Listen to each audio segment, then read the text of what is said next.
Section 2 is entitled Information, Knowledge and Entrepreneurship.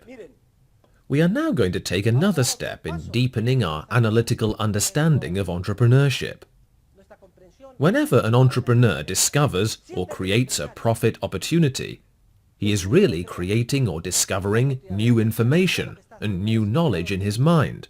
Information and knowledge he did not have even a fraction of a second earlier.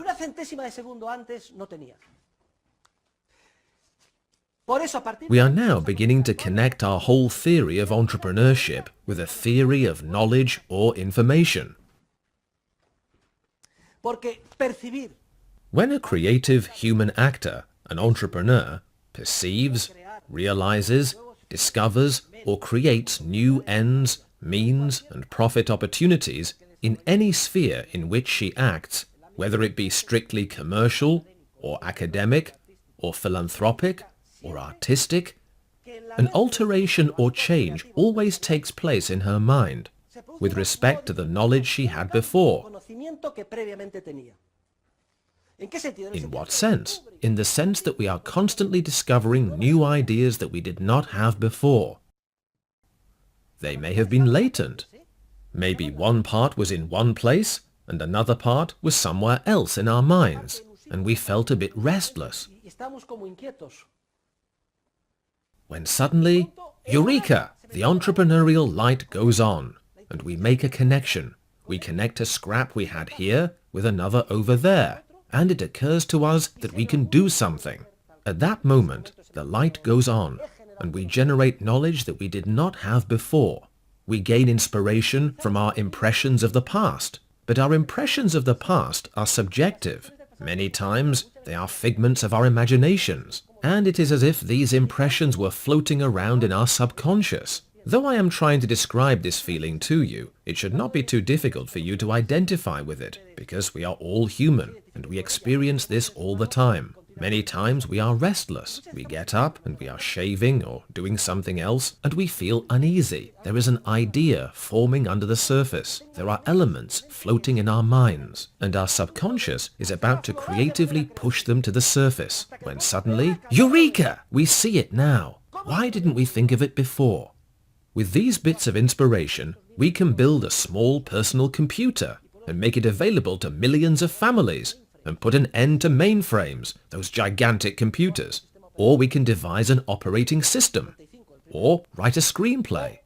We generate new information that we did not have before. So, starting today, in class, and this is going to be exciting, we are going to focus on the specific characteristics of the information or knowledge we human beings generate when we create. That is, we are going to answer the following question. What are the features of entrepreneurial information or knowledge? This lesson is very important. In fact, it is worth its weight in gold.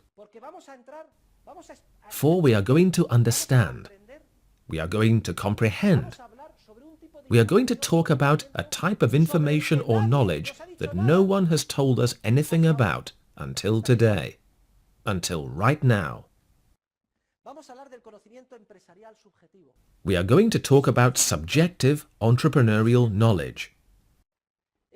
This type of knowledge is silenced. It is looked down upon.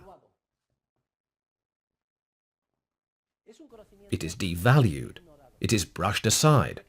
From the day we were born until today, everything we have been taught in elementary school, in high school, in college, so far, has involved a radically different type of knowledge, scientific knowledge. It seems that whatever is not univocally, unequivocally and formally reflected in books, whatever cannot be stored in a formal manner and expressed in writing or formulas does not matter at all. What a grave error!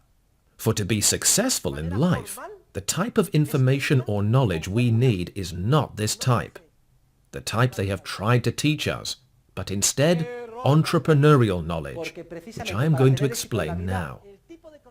We use the same term, knowledge or information, to refer to two completely different realities. On the one hand, scientific knowledge, which has motivated attempts to deify human reason, particularly in the last century.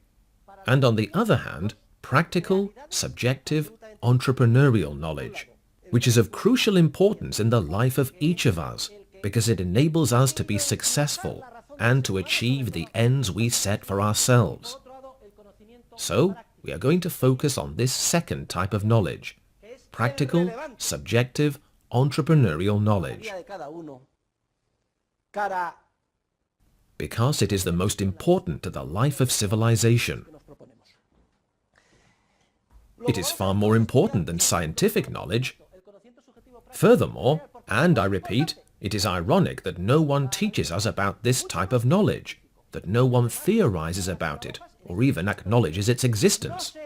Until today, here in this classroom, where you have the opportunity to come into contact with it.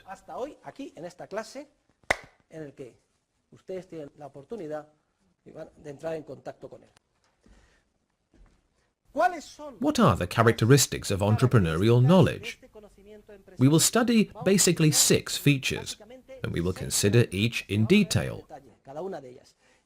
First, entrepreneurial knowledge is subjective and practical knowledge,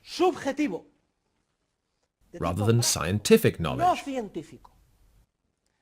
Second, entrepreneurial knowledge is exclusive knowledge, and we will see what that means. Third, entrepreneurial knowledge is dispersed. It is spread out. Fourth, entrepreneurial knowledge is inarticulate and cannot be formally expressed. We say it is tacit knowledge. Fifth, entrepreneurial knowledge is created from nothing.